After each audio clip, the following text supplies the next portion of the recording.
ummata Oromootiyyaan seenaa ol seenaa.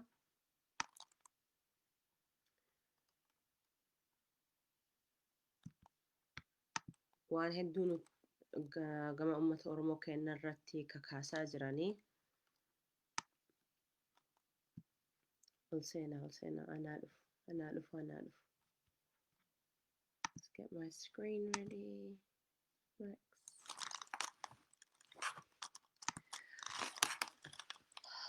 Namootni amantii Islaamaa hordofuu baga iida isiniin gahee jechuun barbaadaa. Warri as keessa jiru ka amantii Islaamaa kan hordofne. Happy weekend, happy Friday. Guyyaan har'aa sila gammachuu, guyyaa gammachuuti. Guyyaa nagaa jennaan gadi bahuu qabaa ture. Ammoo warroota kan hin beeknee fi guyyaan ayyaana har'a ayyaana wareegamaati akka amantii Islaamaatti. This is a celebration of sacrifice kan jedhamu. And so it's actually befitting that we are celebrating a day of sacrifice at the times when Oromos are sacrificing for the whole world. So akka amantii Islaamaatitti guyyaan har'aa ka oduu yookiin story Nabii Ibrahim alayhi salaam. Anyway, story sani keessallee hagas mara seenuun barbaadu ammoo wanni an ibsuu barbaade Rabbiin akka amantii Islaamaatiin wanti nurraa barbaade waan ati jaalatteef wareegamuu keeti jaalala Rabbi akkasiif qabu beeksisuudha. Kanaaf akka ummata Oromoo akka saba Oromooti wanti nu amma wareegamaa guddaa ka irra jiru kan duula guddaa kan nutti kaasan kan nurraa kaasan nu balleessuudhaaf Rabbiin nu cina dhaabataa jira. Rabbiin nu wajjin jira. Kanallee beekuu qabna. Ammoo kan jechuu barbaade isin hundinuu dhageeffachaa jirtanii warra wanni biyya keessa deddeemaa jiru wanni ajaa'ibaati. Wanni nama ajaa'ibsiisullee miti sila kanaan dura eegaa turre beekaa turre. Warra biyya ormaa keessa jiru asitti sagalee warra biyya keessa jiru kana ummata hundatti dhageessisuu qabna. Namoonni biyya keessa jiru waan isaan irra deddeemuu jechuun dhimma isaanii kan itti fufuu barbaadan kana hedduu nama rifachiisa. Hedduu miidhaa guddaa isaan irra gahee jira. Sagalee isaanii akka waste akka duwwaa hin taane sagalee kenna ummata hundatti haa beeksifnu. Isaan warra biyya keessa jiru akka kophaa hin dhaabanne beeksisuu qabna ummata kiyya. Dhaamsa sila hedduu qaba kan dabarsuu barbaadu. Ammaan booda wanni hedduu arguuf deemaa jirra. Waan nama rifachiisu, waan nama aarsu. Ammallee waan hawwii nama kennullee ima argina waluma keessaati. Kan jechuu barbaadu yeroon kuni yeroo is very maal jedhanii afaan Ingiliffaan is critical is very important. Ji'a tokko ji'a lama kanneen keessatti mootummaan sagalee ummata ofii dhaamsuudhaaf ukkaamsuudhaaf tattaafatuun isaa yeroon isaa amma. Kaleessa yoo ka dubbachuu dhabde dheengadda lakkee homaatii miti jennaanii rakkinnaa miti jechuu keessanii dubbiin akkasii miti amma jijjiiramee jira.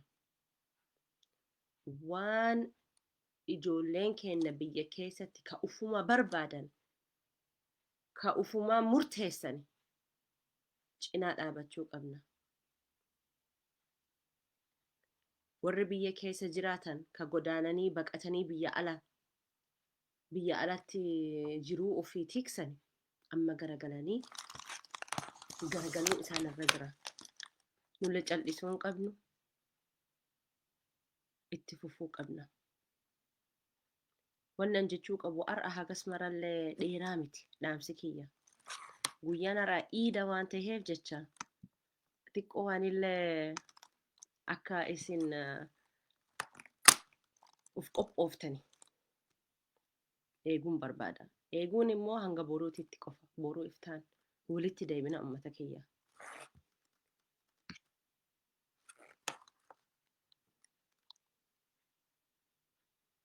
Abiy must resign jechaa jirtani.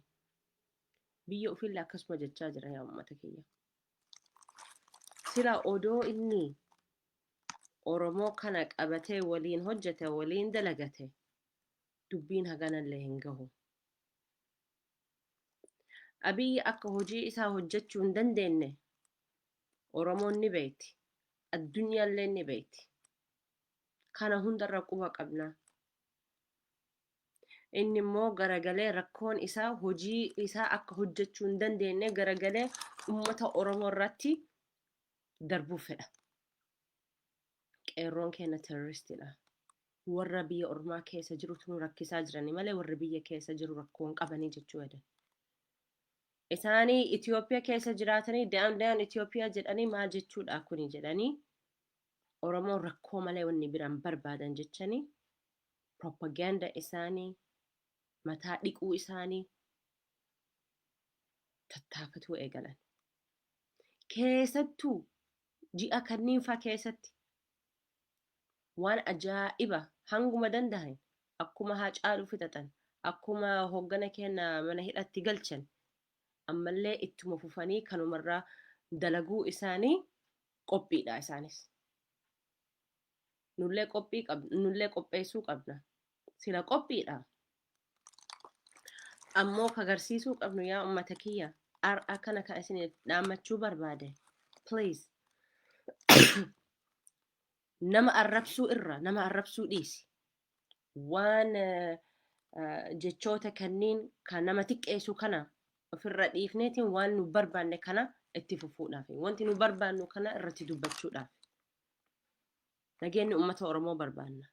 Nageenyi jechuun number one hoggana keenya hidhaa keessatti gadhiifamuu qaba.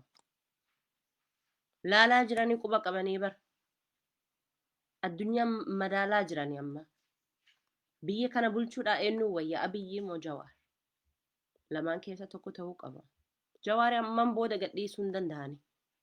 Biyya san bulchuu yoo ta'eef malee. Jawaari qofaa miti. Baqqala Garbaallee, Hamza Booranaallee. And Kafaa qofaallee osoo hin ta'in doesn't matter. Any Oromo.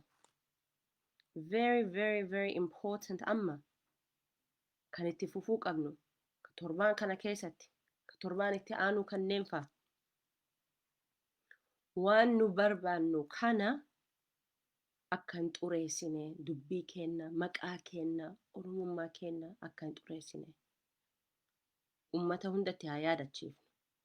Abiyyi hojii isa dubbiin barnafxanyaa miti dubbiin Amaarallee miti ammaan tana dubbiin Abiyyi hojii isaa hojjechuu hin dandeenye kan waggaa 2 isa kennine mandatii isaa dhumuuf deemaa jira. Electionuma kana nu godhi jennaani kana godhuu dadhabe electionuma san haa godhu. Sani kan nu barbaannu election jennee election san godhuudhaafi warra isa dorgoomu jiru duraan dursa isaanii baasuu qaba hidhaa keessatti.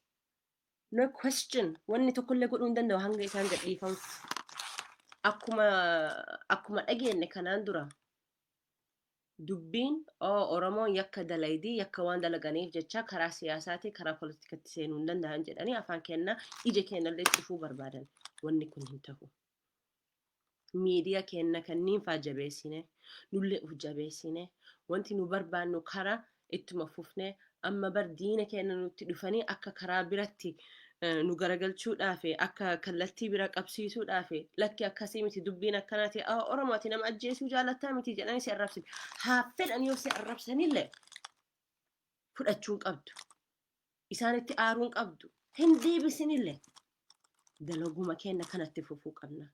Yoo nu tuquu barbaadani nullee deebii keenya ni qabna. Ijoollee keenya ni eeyna. Isaan mootummaa dhiise abbaan fedhe Oromoo keenya tuquudhaan nu tuquu jechuudha. Kanaafu warra amma iyyachaa jirtan kana iyyachuu kana ofirraan dhaabina. Haa yoo feete hiriirra haa ta'u, yoo feete social media irra haa ta'u, bakkuma fedhani yoo jettanis doesn't matter.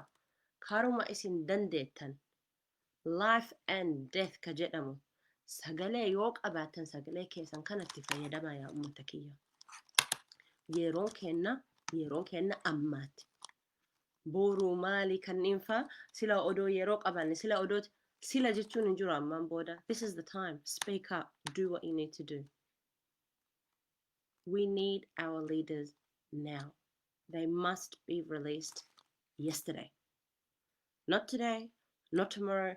They need to be released yesterday. The country cannot move forward with Jawar in prison. Hell no.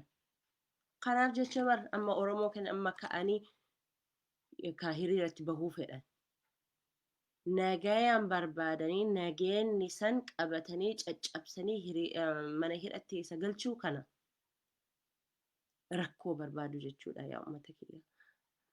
Warri tokko biyya ofii ka bulchuu hin dandeenye yookiin aangoo nama biratti kennuu qaba yookiin namni hojii kana bakkaan gahuudhaafi uf biratti fide taa'anii haasa'uudhaaf malee kaatee mana qullaa tokko qabsiiftee nama 2 3 4 5 jettee itti naqxee kuno democracy itti eegaluu jirra jechuun maal jechuudha. Wanni birallee isiniifin ibsa. Osoo hin ta'in har'a dubbii isiniifin dheeressu walitti deebina wal haa jabeessinu sammuu kenna kana akka gaariitti tiksuu nurra jirra. Kanuu barbaannu nageenyi Oromoo miti nageenyi biyya guutuu barbaanna. Oromoon sila Oromoo nagaa argachuudhaaf nuti nama hunda nageenyi nama hunda ni eeyna. Oromoon akkasidha. Oromoon naman tuyitu.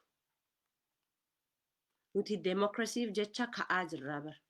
Maal jechuudha namni ka hooggana biyya nagaan hayyama mootummaa wajjin paartii ofii dhaabeetiin isa hidhuun mana hidhatti galchuun maal jechuudha. Democracy diduu jechuudha. Nuti democracy kana ni barbaanna. Nageenyi barbaanna. We need to be proud. Wanni social justice ka jedhamu kana waan barbaanneef jecha iyyachuu qabna. Kanaan dura iyyanne ammas ni iyyanna.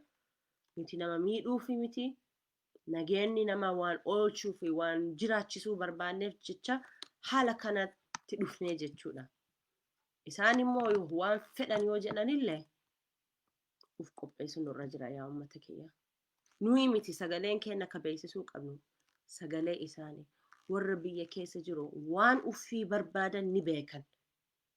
Kanaafu nu isaanii akka gaariitti deeggarree waan isaan fedhan sagalee isaanii akka addunyaa hunda dhaga'utti ol qabsiisu nurra jira yaa ummata kiyya.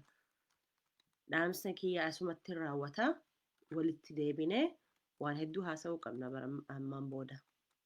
See you soon.